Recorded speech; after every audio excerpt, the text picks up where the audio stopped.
हो साहिब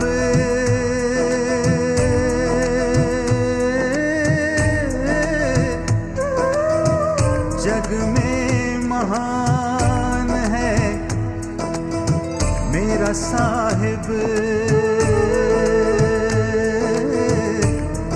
जग में महान है। तेरे चरणों में मेरी जान है, मेरा साहिब सत्य समान है। मैं बंदगी साहिब की करूं, मेरा साहिब ही भगवान है। साहिब जग में महान है। साहिब बंदगी, साहिब बंदगी, साहिब बंदगी, साहिब बंदगी, साहिब बंदगी, साहिब बंदगी, साहिब बंदगी, साहिब बंदगी, साहिब बंदगी, साहिब बंदगी, साहिब बंदगी, साहिब बंदगी, साहिब बंदगी, साहिब बंदगी, मेरा साहिब, साहिब बंदगी, साहिब बंदगी, साहिब मेरा साहिब, साहिब बंदगी, साहिब बंदगी, साहिब मेरा साहिब। चलिए सतगुरुदेव की। एक मुसलमान जब अपने मस्जिद में नमाज अदा करने जाता है, कुर्ता पहन के जाता है, साफ होकर के जाता है, टोपी अपना सर ढक करके जाता है, और अदब के साथ डिसिप्लिन क्या है कि 1000 अगर सज्जे के लिए झुकते हैं तो वो 1000 की गर्दन एक साथ झुकती है। फौजियों को 6-6 महीने ट्रेनिंग दी जाती है, एक साथ पाँव नहीं उठता है, एक साथ सलूट नहीं हो पाता है। लेकिन अनुशासन और कंसंट्रेट कितने हैं। एक सिख गुरुद्वारे में जाता है तो अपने सर को ढक करके जाता है, अदब से नहा धो करके बिल्कुल भी इज्जत के साथ चला जाता है। तो हम सब इनडिसिप्लिन क्यों हो रहे हैं? हम सब इनडिसिप्लिन क्यों हो रहे हैं? हमें गुरुजनों के पास जाने में एक अदब का भी इस्तेमाल करना होगा। ये सब चीजें आजकल कोई सिखा ही नहीं रहा है। साथ में ये भी सिखाना होगा कि भक्ति कर रहे हैं तो भक्ति के रास्ते पर चलना होगा। भक्ति भक्ति सब जगत पकाना, भक्ति भेद कोई बदला जाना। भाइयों, आइए हम देखते हैं कि बुल्ले शाह तो कह रहे हैं कि मुर्शिद का दीदार है मैनू लख करोड़ा हज्जा। अर्थात एक महापुरुष के पास लेने क्या जा रहे हैं हम? एक स्पिरिचुअल रेजिस। कहा इसका मतलब है उनके जिस्म से एक स्पिरिचुअल रेस निकल रही है जो हमें चेतन कर देगी, जो हमें चेतन कर देगी। हम बोल लेने जा रहे हैं एक्टरों की तरह, उनके रंग रूप को देखने जा रहे हैं। अगर एक महात्मा रंग रूप दिखा रहा है तो वो भी वहीं गलत है, और एक भक्त अगर एक महात्मा में किसी सौंदर्य की कल्पना लेकर के आ रहा है तो वो वहां भी गलत है। फिर हम गलत मुकाम पर पहुंच रहे हैं शायद कहीं। ये होना ही नहीं चाहिए। एक महात्मा अपने व्यवहार, अपने आचरण, अपने ज्ञान के द्वारा ही किसी को सम्मोहित करता है, नाग नक्शे रंग रूप के द्वारा नहीं, क्योंकि अष्ट प्रकार के मैथुन में वो मैथुन एक शामिल हो गया। तो बंधुओं, आइए मैं अपने बिंदु पर चलता हूं। चारश्री मुद्रा के द्वारा साधक के पास जब ये ताकत आ जाती है तो अपने अंदर की कई चीजों को साधक देखने लगता है। ये सब चीजें आपके अंदर विद्यमान है। चारश्री मुद्रा खुलने के साथ साधक बहुत कुछ अपने अंदर देखने लगता है। सिद्धियां आ जाती हैं, सम्मोहन आता है, वशीकरण शक्तियां आ जाती हैं, जो भी चाहे हो जाएगा।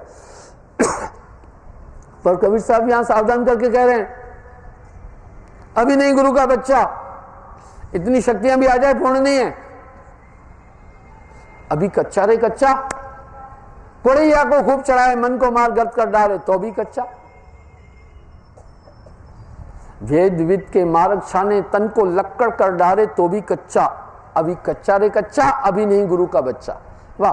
कभी कभी हम किसी महात्मा की एक सिद्धि देख करके, स्टाइल देख करके, नाचने का तौर तरीका देख करके, बोलचाल की स्टाइल देखने चले जाते हैं हम उनके पास में एक्टरों की तरह। तो कह रहे हैं नहीं, ये गुरु का बच्चा नहीं है। उसके पास इतनी भी ताकत आ जाए तभी भी अभी कच्चा है। तन को लक्कड़ कर डाले। किसी महात्मा ने कोई एक चीज बोल दी तो हम सोचते हैं बस ये पहुंचा हुआ है। कबीर साहब कह रहे ना भाई ना, अभी भी कच्चा, अभी भी कच्चा, अभी नहीं गुरु का बच्चा। 4 वेद को पढ़ कर मर गए, पूरा योग कमाए, भटकत फिरे त्रिवेणी ऊपर, जो कह दे हो जाए तो भी कच्चा। वाह भाई वाह। 4 वेद उसके कंठस्थ हो जाए, इतना भी ज्ञान आ जाए, जो कह दे वो भी हो जाए। वेद विविध के मार्ग छाने, जो कह दे हो जावे तो भी कच्चा। अभी नहीं हुआ है पूरा वो, अभी कच्चा ही रे कच्चा, अभी कच्चा नहीं कच्चा, अभी कच्चा। फिर ये कब तन को लकड़ी भी कर दे श्रृंगी ऋषि की तरह, और वेश्या से शादी कर बैठा और 2 बच्चे पैदा कर दिए। देखा ना माया, पराशर पक्का नहीं हुआ था बेचारा। पराशर ऋषि 1000 साल तप करके वापस आया, मच्छोदरी के साथ में कुकर्म कर बैठा। इसका मतलब है ये योग सिद्धियां अपनी जगह हैं, हम इनको नकार नहीं रहे, लेकिन इन सब के बावजूद भी माया की मार से नहीं बच सकते हो, काल पुरुष की चपाट से नहीं बच सकोगे और जन्म मरण से नहीं बच सकोगे। कबीर साहब ये कह रहे हैं, माया महा ठगिन हम जानी, बड़ी सतर्क करने वाली उनकी वाणी है। जिस समय इंसान के आज्ञा चक्र में अपना ध्यान रोकता है, प्रॉपर ध्यान रोकने की एक कला है, जब ये कला पूरी आ जाती है, ये कपाट खुल जाते हैं, इतना ज्ञान आ जाता है। व्यास जी ने वेदों को लिखा था, इतनी मेमोरी बढ़ जाएगी, इतनी वाच्य शक्ति बढ़ जाएगी, इतनी सभी शक्तियां बढ़ जाएगी, तभी भी पूर्ण नहीं है। वहां भी माया है, वहां भी माया है, वो भी माया का खेल है, वहां भी काल का दायरा है। ये शक्तियां आ जाएगी, कहीं गुप्त कहीं प्रकट होवे, गोकुल मथुरा काशी। जब आज्ञा चक्र खुलता है तो बहुत नॉलेज आ जाते हैं, लोकांतर देख लेता है, जिस भी देवता को आहुत करे वो आ जाएगा। अर्थात बंधो, वेद के 1 लाख श्लोक हैं, 80,000 उसमें कर्मकांड के हैं कि कैसे क्या करना है। देखिए वेद में श्लोक है, जिस समय जमीन के अंदर से भाप निकलने लग जाए, आपके मलमूत्र से धुआं निकले, आपके मुंह से धुआं निकले, समझिए जमीन में नमी आ चुकी है। उसी समय गंदम बीजना, गेहूं बोना, उसी समय रवि की फसल उसी समय लगाना। कर्मकांड के किस तरह आपने व्यवहार करना है, जल की ओर, जल में मूत्र नहीं करना है, जल का अपमान नहीं करना, आदि जीवन जीने की कलाएं ये दे रहे हैं। 80,000 श्लोक वो हैं, 16,000 देवताओं को आहुत करने के और 4,000 ज्ञान श्लोक हैं। 1 लाख श्लोक, एक लक्ष्य श्लोक वेद के अंदर है। कह रहे अगर इन सबका भी अनुकरण कर ले तभी भी इस मन को नहीं जीत सकेगा। ये मन इतनी खतरनाक चीज है और ये मन के दायरे से नहीं निकल पाएगा। चाहे कितना भी ज्ञान खुल जाए, कितने भी ज्ञान सूत्र खुल जाएंगे, तब भी मन के दायरे से ये जीव नहीं निकल सकता है। प्रमाण मिलता है, मौका पाकर के इन सभी साधनाओं और ज्ञान और अध्ययन करने वाले लोगों को माया ने पटकी दे मारी। माया महा ठगिन में जानी, त्रिगुण फांस लिए कर डोले, बोले मधुरवाणी। जीव नहीं बच सकता है। 10 दिशा में लागी आग, कहे कबीर कहाँ जइयो भाग। इसलिए, लेकिन वो बाकी से तो ठीक ही है, काफी ज्ञान हो जाता है। हम उनको बुरा आदमी नहीं कह रहे हैं, ये नहीं कह रहे हैं जो भूसरी मुद्रा में ध्यान रोक रहे हैं या जो जाप कर रहे हैं वो खराब आदमी है। नहीं नहीं नहीं, आप हमारी बात समझें, थोड़ा गहराई में जाएं। ये पराकाष्ठा नहीं है, ये अंतिम बिंदु नहीं है, हम इसके द्वारा माया से पार नहीं जा सकते। कबीर साहब यूं कह रहे हैं। तीसरा कह रहे हैं सोहन शब्द, अगोचरी मुद्रा भवर गुफा अस्ताना, शुभदेव तिसको पहचाना, सुन अनहत की ताना। भोज अगोचरी मुद्रा में साधक क्या करता है, अपना ध्यान धुनों में रोकता है, अंदर की धुनों में अपना कंसंट्रेशन रोक लेता है। जब धुनों में ध्यान रुकता है तो साधक को एक अजीब स्थिति सी लगती है। साधक के अंदर ये जिंगलमेंट्स बहुत बढ़ जाती है और शब्दों का आकर्षण भी बढ़ जाता है। जिस शब्द पर आपका कंसंट्रेशन रुकेगा उसका अट्रैक्शन अधिक बढ़ेगा। उन शब्दों पर आपका ध्यान बहुत बढ़ेगा। इस शब्द पर मीन मार्ग के द्वारा, यह मीन मार्ग 3 तरह से साधक अपने अंदर की दुनिया में जाता है, पपील, मीन और विहंगम। विहंगम कैसा है, एक बार जो दर्शन पाए देखे बाहर विलंब न लावे। विहंगम मार्ग पर सिर्फ संत चलते हैं, बाकी नहीं चल सकता कोई। जब भी पहली बार परमात्म तत्व और ब्रह्मांड की यात्रा करनी होती है उस समय सीढ़ी दर सीढ़ी जाना होता है। जब वो अनंत परम पुरुष का एक बार दर्शन कर लेता है, उसके बाद फिर उसे जब उधर जाना होता है तो दोबारा इस प्रोसेस से नहीं जाना होता है। कई महात्मा लोगों से मेरी गोष्ठियां होती रहती हैं, अमर लोग गए, इस देश की बात तो सभी करते रहते हैं, बिन देखे उस देश की बात करे सो कूड़। आप तो खारी खाते हैं बेचत फिरे कपूर। तो कहते हैं हम फिर दोबारा वैसे, नहीं, दोबारा वैसे नहीं जाता है। फिर अपना कंसंट्रेशन वहां रखता है, यहां सब कुछ छूट गया, उधर पहुंच जाता है। इसको कहते हैं विहंगम। तो शब्द के द्वारा मीन मार्ग है। जब भी आप कंसंट्रेट होकर के शब्दों पर अगर आपका ध्यान रुका तो जिन जिन शब्दों पर ध्यान रुकेगा वो अंतराल आप देखते जाएंगे, अंदर में बड़ी बड़ी दुनिया आपको नजर आएगी। और ये अगोचरी मुद्रा कहलाती है। इसमें सुखदेव एक्सपर्ट थे, काफी मतांतर इन्हीं के द्वारा कहते सतलोक पहुंचेंगे। अब मैं पूछूं हेमगिरी के द्वारा कोई लक्षद्वीप पहुंच जाएगा क्या, अंडमान निकोबार पहुंचेगा क्या? नहीं, कलकत्ता तक ले जाकर के वो रोक देगी। आगे ट्रेन की का वजूद नहीं है, ट्रेन में सिस्टम नहीं है समुद्र को पार कराने के लिए। इसलिए अगोचरी मुद्रा द्वारा अमर लोक कोई भी नहीं जा सकता है। लेकिन ये महाशून्य तक की यात्रा अगोचरी मुद्रा द्वारा पूर्ण होती है। कुछ लोग अनजाने में अजूबी बातें कर रहे हैं। मैं आया बंबई से, खबर कहे मोर भाई। वाह, कबीर साहब ने अपेक्ष किया यहाँ। मैं कहता तेरा मेरा मनवा कसिक हुई, मैं कहता आंखन की देखी, तू कहता कागज की लेखी। मैं कहता सुलझाना हारी, तू रहता उलझाई रे। मैं कहता हूं जागत रहिए, तू रहता है सोई रे। तेरा मेरा मनवा कस एक होई रे। तो बंधुओं, इस प्रकार से अगोचरी मुद्रा द्वारा जब साधक अंदर कपाट में जाता है, कई खेल देखता है और बड़ी स्पीड में जाता है। अगर रेलगाड़ी की धुन की आवाज पर आप ध्यान लगा देंगे, स्वर्गलोक में पहुंच जाएंगे, देवलोक में पहुंच जाएंगे। शंख पर आप ध्यान लगाएंगे, ब्रह्मलोक आदि में पहुंच जाएंगे। मुरली पर ध्यान लगाएंगे, भंवर गुफा में पहुंच जाएंगे। जिस धुनों पर आपका कंसंट्रेशन रुकेगा, उस दुनिया में जाएंगे। उसका भी सिस्टम है।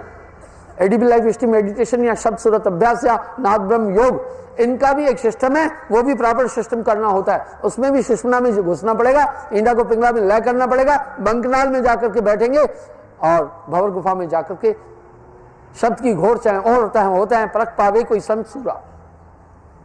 सब मिलाकर के सबने कबीर साहब से थोड़ी थोड़ी चीजें लेकर सेपरेट वजूद अपना बना दिया और कहने लगे भाई हम ही ये कर रहे हैं। तो ये तो चोरी हुई। मैं वर्तमान में देख रहा हूं गुरु प्रणाली की कुछ लोग बातें कर रहे हैं। मैं अपेक्ष किसी पर नहीं कर रहा हूं। मैक्सिमम वक्ताओं को देखता हूं गुरु से विद्रोह करके आकर के वो अपना कार्य चला रहे हैं, गुरु से डिफेंड होकर के अपना पंथ चला रहे हैं। गुरु की आज्ञा नहीं। ये कलयुग बड़ा अजीब सा है। कोई गुरु को शूट करके आकर के गुरु बन रहा है, कोई गुरु का विरोध करके आगे बन रहा है और बात वो कह रहा है गुरु के द्वारा पार होंगे। अब मेरा अपेक्ष ये है भाई, तुमने खुद गुरु का विद्रोह किया तो तुम गुरु भक्ति किस लहजे से बोल रहे हो? इसलिए साधक को यह भी जानना होगा जिस गुरु की शरण जा रहा हूं खुद कितना गुरुमुख है। केवल चिकनी चुपड़ी बातों में नहीं आना होगा। पानी पीजिए छान के, गुरु कीजिए जान के, बिन चाहने को जो कोई गुरु करे सो नहीं भव सागर से तरई। वाह, साहब ने बड़ा सतर्क किया। बहुत गुरु है अस जगमाई, हरे द्रप कच्छ संकट नाही। गुरु लोभी शिष्य लालची, दोनों खेले दाव, कहे कबीर कैसे तड़े तरे चढ़ पत्थर की नाव। जाका गुरु है आंध्रा, शेला कहां को जाए, अंधा अंधे पे लिया, दोनों को ऊपर आए। अंधे को अंधाम ले तो राह बतावे कौन, बंदे को बंदाम ले तो गांठ छुड़ावे कौन। जाका गुरु है ग्रही, शेला ग्रही होए, कीच कीच के धोते मेल न जावे कोई। धर्मदास जी ने एक जगह कबीर साहब से अंतर जगत की बात पर परेशान होकर एक सवाल पूछ लिया। अनहद ज्ञान है अगम अपारा, कैसे भवनिध उतरऊं पारा। हे सतगुरु, ये बड़ा विशाल है अंतर ब्रह्मांड, मैं कैसे पार उतरूं? मुझे भय लग रहा है 70 प्रलय मार्ग माई। जितनी जितनी दूरियां आपने बताई मुझसे नहीं हो सकता है, मैं घबरा रहा हूं, कृपा करो, ये कैसा होगा? साहब ने बड़ा सहज एक बात, बड़ा टू द पॉइंट एक नुस्खा बताया। सूरत बांध स्थित करो, मुझ में दे समाए, कहे कबीर धनदास से तो अगम पंथ लखा है। वाह, गुरसुरती सुरधेन समाना, सत सब सो उन्मन मुद्रा सो प्रकाश स्नेही, किसको झिलमिल जोत दिखाना जाना जनक विधेयी। राजा जनक उन्मुनि मुद्रा में जाते थे, सच शब्द का जाप करते थे, सहस्त्र साल में ध्यान रोकते थे और पार ब्रह्म के प्रकाश को देखते थे। जैसे आप सहस्त्र साल में रुकेंगे, सहस्त्र साल में भी आपको जाना होगा तो ईंडा पिंगला को लय करना पड़ेगा। ये बेसिक चीज है। किसी भी गेम के खेलने के लिए कोचिंग तो लेनी होगी, स्टेमिना बेसिक चीज है, वो तो होना ही चाहिए। चाहे फुटबॉल खेलने जा रहे हो, चाहे हॉकी खेलने जा रहे हो, चाहे क्रिकेट खेलने जा रहे हो, स्टेमिना तो बेसिक चीज है ही है। इस तरह आपको सुषुम्ना में तो जाना ही पड़ेगा। किसी भी मुद्रा को आप करेंगे वहां तो वो बेसिक चीज है ही है। सहस्त्र साल में जाने के लिए भी ईंडा पिंगला को लय करना पड़ेगा। 10 वायुओं को जहां भी योग है सुषुम्ना से आपको गुजरना होगा, वो तो जाते ही जाते, पर सुखमन में भी नहीं उलझना। कबीर साहब ने वाणी में साफ कह दिया। गोरखनाथ जी से जब गोष्ठी की, ईंडा विनसे पिंगला विनसे, विनसे सुखमन नाड़ी, कहे कबीर सुनो हो गोरख कहाँ लगई बोताड़ी। कह रहे हैं ईंडा भी नाश हो जाती है, पिंगला का भी नाश हो जाता है मौत के समय, हे गोरख तब ताड़ी कहाँ लगाओगे। इस प्रकार से इस योगिक क्रिया द्वारा, उन्मुनि मुद्रा द्वारा विधेय स्थिति तक को प्राप्त कर लोगे, लेकिन मन के दायरे से नहीं निकल पाओगे। इसलिए राजा जनक को दोबारा अष्टावक्र को गुरु करना पड़ा। 5वां शब्द बोल रहे हैं, ररंकार खेचरी मुद्रा 10वां द्वार ठिकाना, ब्रह्मा विष्णु महेश आदि ले ररंकार को जाना। ईंडा को पिंगला में लेकर के सुषुम्ना के अंतिम बिंदु पर जाकर के 10वें द्वार को खोल करके पूरे अखिल ब्रह्मांड की यात्राएं और महाशून्य तक की यात्राएं कर लेते हैं। 6 योगेश्वर हुए, उसमें ब्रह्मा विष्णु महेश श्रेष्ठ है। आगे साहब कह रहे हैं, बड़ी अनूठी बात कह रहे हैं, सिद्ध साध त्रिदेव आदिले 5 शब्द में अटके। मुद्रा साध रहे गट भीतर, फिर औंधे मुंह लटके। परम पुरुष अधरतार है, अधरतार के आगे, उसके आगे कोई न बखाने, सभी शब्द में पागे। साहब कह रहे सिद्ध साध त्रिदेवा, त्रिकाल में जितने भी सिद्ध साधक आदि हुए 5 शब्द में अटक गए। मुद्रा साध रहे गट भीतर, फिर औंधे मुंह लटके। फिर औंधे मुंह लटकने का मतलब है दोबारा मां के पेट में आना पड़ेगा। इसके आगे भेद हमारा, जाने का कोई जानन हारा, कहे कबीर जाने का भाई जिस पर कृपा सदगुरु की हो। रहा सवाल, जब तक न देखूं अपने नैना कैसे मानूं गुरु के बहना। साहब ने बड़े सहज रूप से ब्रह्मांड की पूरी यात्राएं की। अब एक अदद गुरु में क्या ये कह रहे ये योग है, पंच मुद्राओं का ये योग है, ये सूक्ष्म योग है।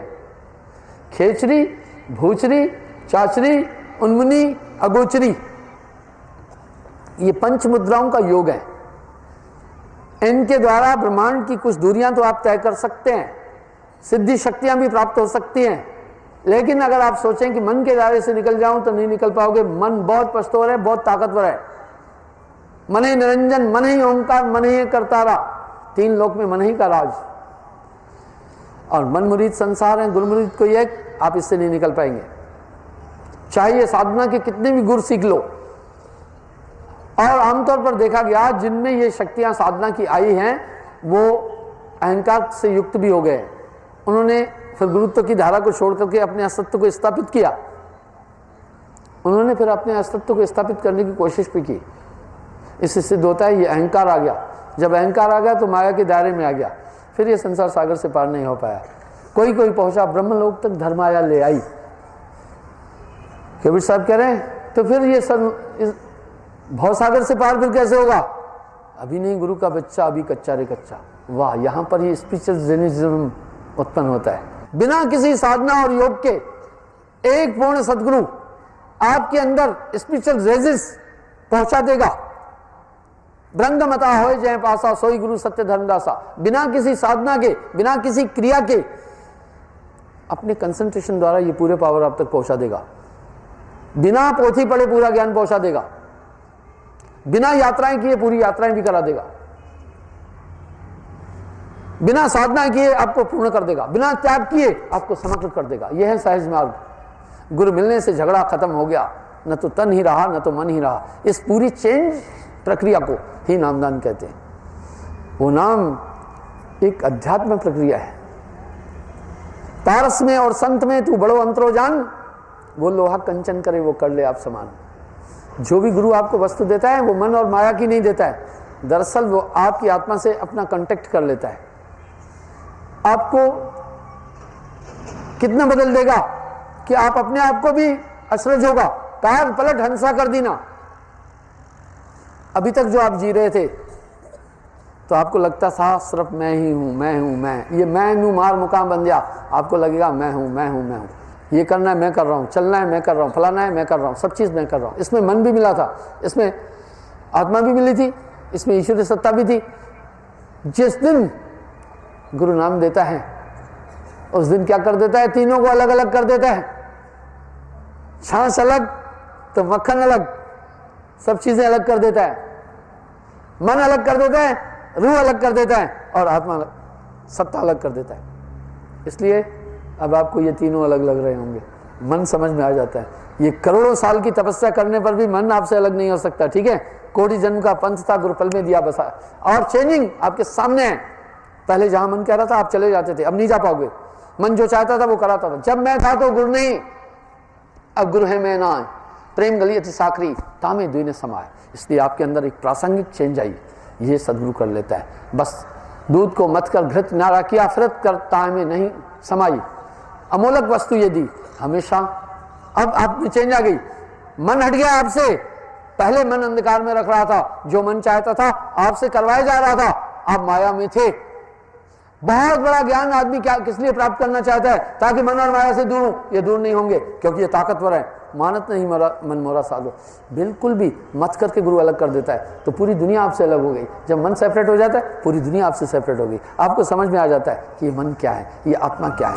साहिब मेरा, मेरा साहिब मेरा, हो साहिब मेरा, मेरा साहिब